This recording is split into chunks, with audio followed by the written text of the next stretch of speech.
Testing. Yeah, thanks for coming, everybody. First of all, my hat's off to Carolina. I thought that was an amazing hockey game. That game could have gone either way all game. They played a hell of a game, and but I'm really, really proud of the way our team battled that entire 60 minutes, being down not once, twice. I don't know how many times we were down because I haven't looked, but really, really proud of the resilience that we showed today. It was unbelievable, and to get these guys to another final game, I couldn't be more grateful. Questions for Ashley in the front row and the back row. Go ahead. Ashley, what were the emotions going against a lot of former teammates today? What was that dynamic, and then to get the game winner? Yeah, I actually didn't have the game winner. That was Grace Schultz. I didn't touch it. Gotcha. But I mean, it just means a lot playing against such competitive competition, and I'm still friends with a lot of girls on those teams, so it's hard to see, but it's great to see them and play such amazing competition again. But I think we just showed how strong we are as a team and our connection together, just to be down and put those in the back of the net when it really matters. How does it feel to fight out of the deepest hole you've been in all season? Oh, we love it. We're called I do. Cardiac Cats. Repeat it. No. I think it is a stressful thing, but we practice those situations in practice, so we're kind of used to it, and we have all the trust in our teammates. Like Ilsa Trump, I trust her 100 times to take that shot on a corner and score. Maddie, can you answer that? Yeah. Wait, can you repeat the question one more time? I was thinking the same. Sorry, I was listening to Sessa's answer. What did it feel like to fight out of such a deep hole? I think one thing about our team is that we never give up. I think that definitely showed today, but you could see it even in the first huddle. We're down 2-0 in the first quarter, like not exactly how you would like to start. But we were able to claw our way back, stick to what we do best, and I mean, yeah, I would like to not have such a stressful game, but I could not be prouder of how we pulled through. Yeah, for the players, can you sort of describe the last 15 seconds there? Carolina had an open net and missed it, and then you guys had the run out. Just sort of walk us through what you're thinking, what you're doing there. Yeah, I think, well, for me, I had kind of been like biding my time until we actually got possession. I think we played a lot of defense in that first overtime. And as soon as Ilsa's on ball, we practiced overtime quite a lot. Thanks, Tracey. Yes. So we knew exactly what we needed to do. Our forwards were in excellent scoring positions. And it's amazing to know that my team backs me to take those moments on and, try to make something happen. And then Ashley, I mean, the official scorebook says you on the last goal. You said great. Great. I didn't touch it. Yeah, that's all Grace. That's what I love about him. Nobody cares. Go ahead. Maddie, you found Olivia towards the end of the third quarter to cut that lead to 1, and it was a great find. What was the energy like on the bench and amongst the team, knowing that you were still in it? You're just 1 goal away. Yeah, first of all, I have no idea how she tipped that in. That was not on the ground, and I'm actually so amazed by that. But I think that's really a turning point for us. That was, okay, we're 1 goal away. There's still a lot of time left. The bench has just been amazing all season. Our entire team brings so much energy, regardless of what the score is. And honestly, being able to kind of get that goal, look over to see all of your teammates like so hyped for you, it's a really cool feeling, and it gives you that little bit of edge that you need when you're really, really tired at the end of the game. Over here. Maddie, you're on corner defense, and so UNC in that first overtime, just an onslaught of corners. How were you guys able to stay composed and defend each and every one of them, knowing that each attempt could be the game winner? Yeah, I mean, credit to Georgia Holland. She does so much scouting, and she's an incredibly smart coach. And we just prepared so much for all of that. A lot of it is just trusting what Georgia tells us to do, trusting our instincts. Riley's a great player, and just trying to keep her in front. And, Yules and Ilse and Lau are all back there. So knowing that they're behind me, I can, kind of fly out there and kind of no fear type of thing. Right here.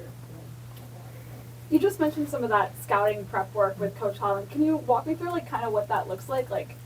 what have you guys been talking about leading up to this week? Was that something that you guys were talking about like right in that moment? Just describe that a little bit. Yeah, I mean, honestly, it's pretty routine. You know, it's something that I'm sure every team does, but, you know, Georgia's incredibly in depth with it, and that really helps in those moments when I know I've got her voice in the back of my head, just telling me what I need to do. And yeah, it varies game to game depending on opponent, but at the end of the day, our basics are the same, and it is all about just trusting your instincts in those moments. And first of all, congrats on the win. I guess for Ashley, and then I'm also curious for Coach Tracey, just what's it like, I guess, going against a team that's like coached by a former teammate? You know, you guys played together in 2022, and then for Coach Tracey, just maybe what this matchup against, you know, like Matt's and UNC both as a player now as a coach, just, I mean, it seems like you guys are always meeting in the tournament like this, and so I'm just curious for both you guys to hit on that first. Yeah, I mean, I think it's great to see people I played with, still friends with some of them, so get to say hi before the game and even after, shake hands, and just really express how well they've played, and they put out such a hard-fought battle, and I just think, like, seeing them, it's great. It's good to see them, but I'm happy we pulled out on top, and we got one more game, so we're going to learn from that game, and we're going to move on to Sunday.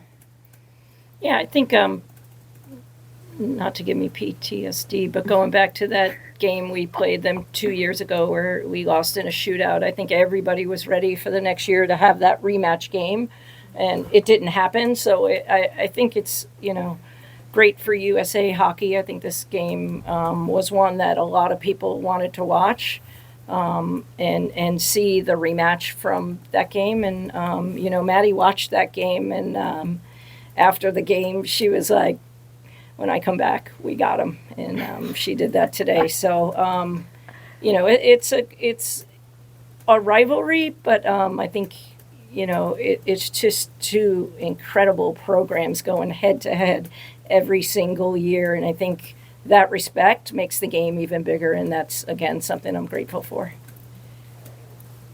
Last two questions for the athletes. Can both of you maybe speak to, I think you guys had 10 corners and you were able to capitalize on a couple of those. I think that was like the most UNC's given up all season. Can you talk about the impact that made and kind of helping you guys' offense and get back into that game?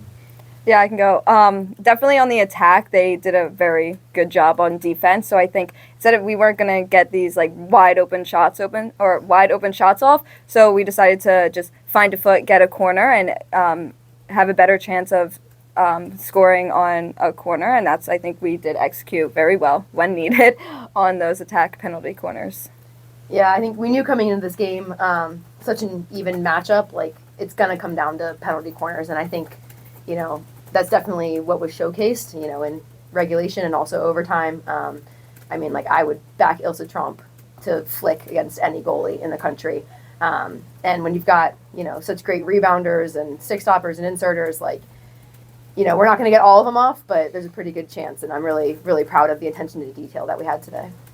Last one for the athletes. In overtime, y'all had a few kind of run out spurts where, you know, get down there and then turn it up. But eventually, you know, the sudden death overtime goal, you were able to break through. How were you able to kind of maintain that stamina and break through in that moment after those opportunities?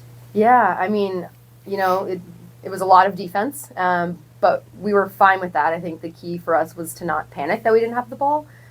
Just kind of play good defense, be patient, bide our time a little bit, and then, you know, I didn't really want to go to a second overtime. I was kind of tired. So as soon as we were able to win the ball and secure possession, it was really important to capitalize on that. And again, it's a complete team effort. So I'm really, really proud of the defense we played and how we were able to turn it into offense.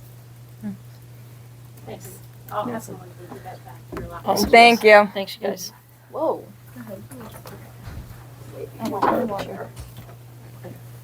You know where you're going. Yeah. Hey, Fred Rowe, the left. Coach, they mentioned the comeback. Just talk about you watching your players battle through that. You guys had not given up much in the first quarters all Yeah. year, and sort of give up two today.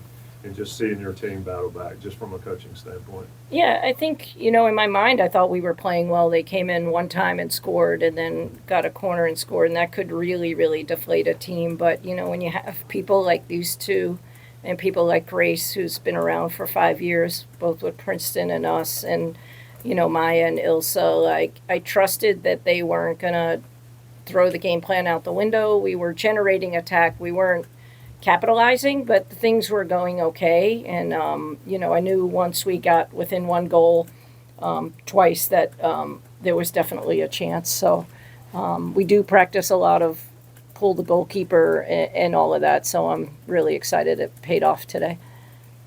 Back row and then, Coach, it's almost like you can't write this better in Hollywood.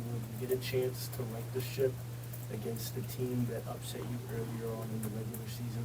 What does that mean for you as a head coach to have that opportunity to right that wrong? Yeah, well, one, first and foremost, I'm just right now really, really happy we're in the final game.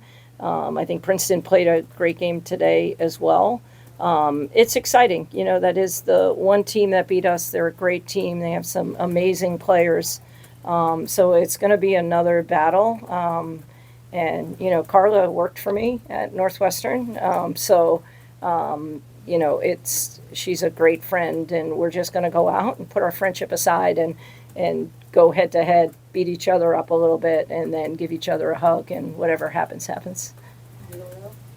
Coach, what was your message to the team at halftime, or what were some of the things that players were talking about in terms of adjustments they'd make after that break? Yeah, I think really settling in our defensive circle. We were a little bit jumpy, which caused a few corners, and just, when we get the ball, possess it, mix up the aerial. I thought we threw them maybe when we shouldn't have, and didn't throw them when people were open. So just using a little bit more variety with our passing coming out of the backfield, and I think, and then still be relentless on our press, which is what makes us go. I think Liv and Grace and Sessa, their pressure on the ball is amazing, and really forces the other team into some difficult situations. back row. Coach, Ashley insisted that wasn't her goal, but it's still officially credited as hers. Yeah, we'll switch that. The other team kicked it, and Grace passed it across, and it hit the kid's foot. So we'll get that taken care of. But that's the character that we have. Like, nobody cares. No, it wasn't me. I'm like, you sure didn't touch it? But Sessa makes us go. She's got an amazing shot.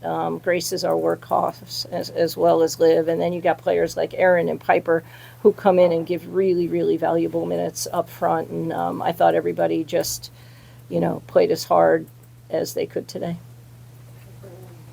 Coach, of course, the penalty corner situation wasn't what you were expecting. 1 for 10 on the day, 0 for 5 in the third quarter. I think we were 2 for 10. 2 for 10 on the day. Right. Excuse me. That's okay. So changes the percentage a lot.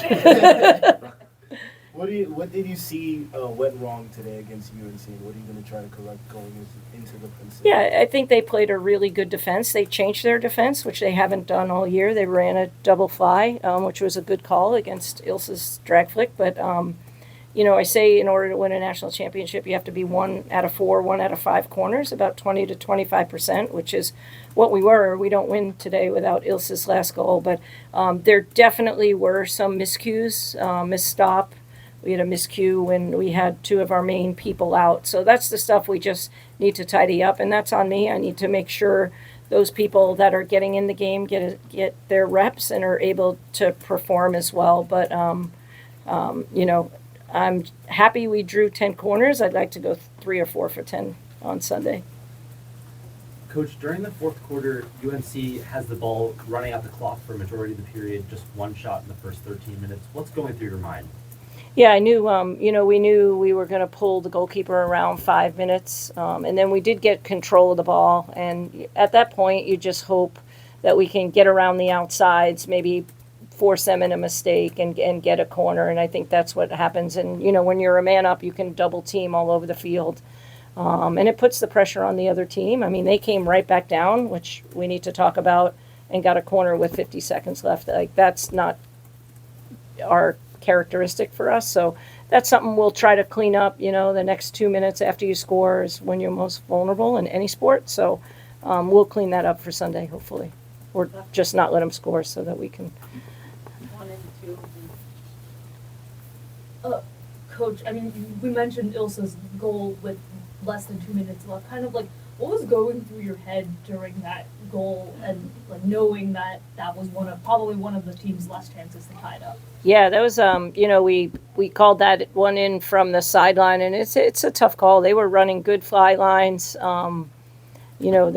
It's one where you have to execute, and Maddie runs it right and then goes behind her back to Ilse, and they just executed it perfectly, and it was a beautiful shot. So we knew if she'd just get something on goal, we'd have rebounders, but we didn't need them for that one, which was nice. We have time for 2 more questions.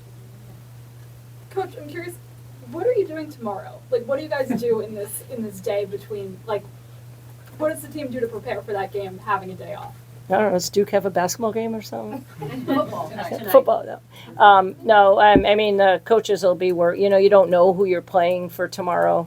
For the players, they need to come down, relax. They'll do a lot of recovery with our strength and conditioning coach, and really just kind of debrief this game. I don't want to say thoroughly, but quickly, so that we can then turn our focus tomorrow to Princeton, and we'll come out, we'll have the lightest practice, we'll go through corners, attack and corner defense, what we think we'll run and what we'll run on defense, and just let them relax. Hopefully they'll get 8 to 10 hours of sleep tonight, and I'll get 5 to 7. That would be a great thing right now. Thanks, Coach. All right, thank you everybody, appreciate you all.